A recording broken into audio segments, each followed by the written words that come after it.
Hey guys, welcome back. In this week's video, we're going to be making our planter boxes for our garden and getting those all set up. So we're doing planter boxes this year. It wasn't our full intention. We had planned on doing a few planter boxes to try out. And then the tractor broke down. So without the hydraulic pump working the way that it's supposed to, we can't get any of the groundwork done to put an in-ground garden in. So with all of that, because this is garden season, we kind of decided to change gears and basically build a few extra planter boxes so that we can at least have a garden. And then our hopes are to, well, I guess basically get the tractor fixed and maybe a late season or early fall garden, be able to put it in the ground using the tractor.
So with the planter boxes, we're hoping to take some advantages of them and avoid some of the problems, not problems, but some of the challenges we had last year with the garden.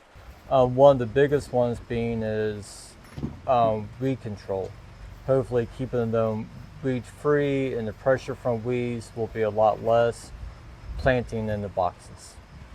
We also had a really big issue with deer last year, and even though we had a fence that went all the way around, we had hot wire on that fence, they were still jumping in and just, I mean, they destroyed all of our green beans. So we're hoping with the planter boxes that we will be able to put some covers over them and be able to keep things so that they just can't destroy it. So we're hoping that that will also help.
So there's a lot of different designs and ways to make the raised bed planter boxes.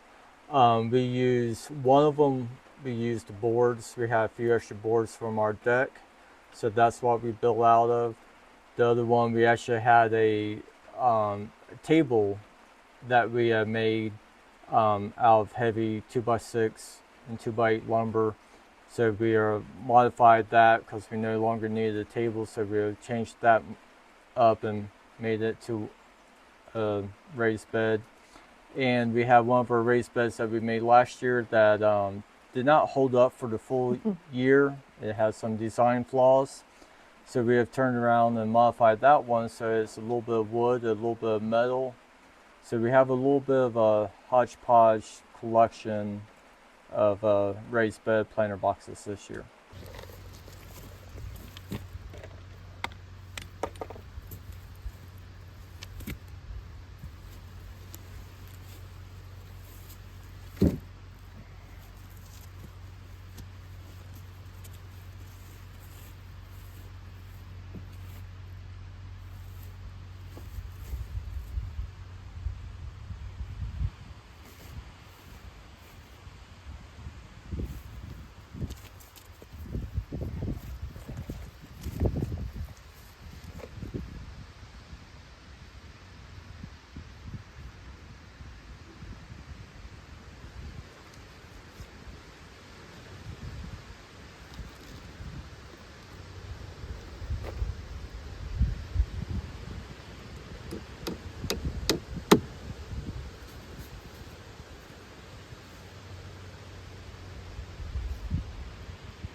So not sure if we did this the best way, but we had our choice was we had some leftover weed cloth, so we put that at the base of the planter, so that way it'll keep hopefully the grass down. We also had the opportunity to get a lot of cardboard. So some people like putting cardboard down for weed control, other people don't. We decided to go ahead and try it for this. So we laid down a heavy layer of cardboard that will eventually just break down into the soil.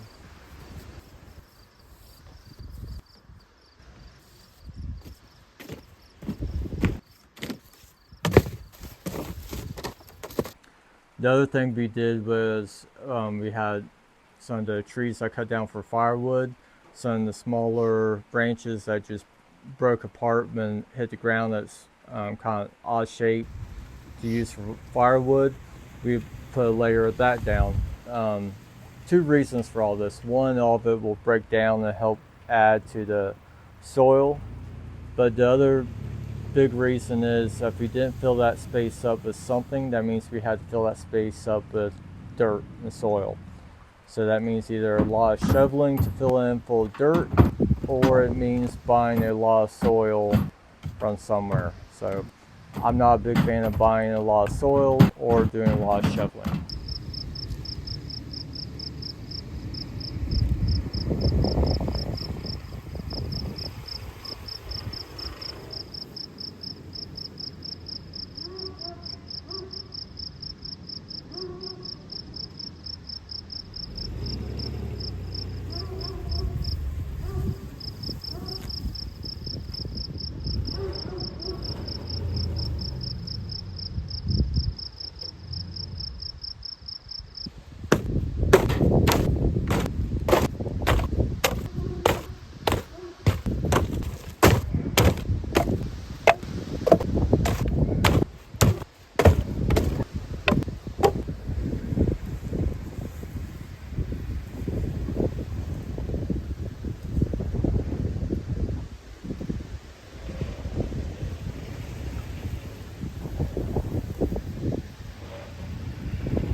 that's pretty much the story behind the planter boxes and why we're doing it. In our next video, you'll get to see, or an upcoming video, you'll get to see us actually planting everything. We went ahead and picked up some small starts. We've got sweet potato slips, lots of tomatoes, peppers, onions. I'm trying to think what else we have. Tomato. I said tomato. So yeah, just some odds and ends, and like I said, hopefully we'll be able to get the tractor working and get other things in the ground also. Thanks for hanging out with us. If you would like access to exclusive videos and perks, click the link below to become a member.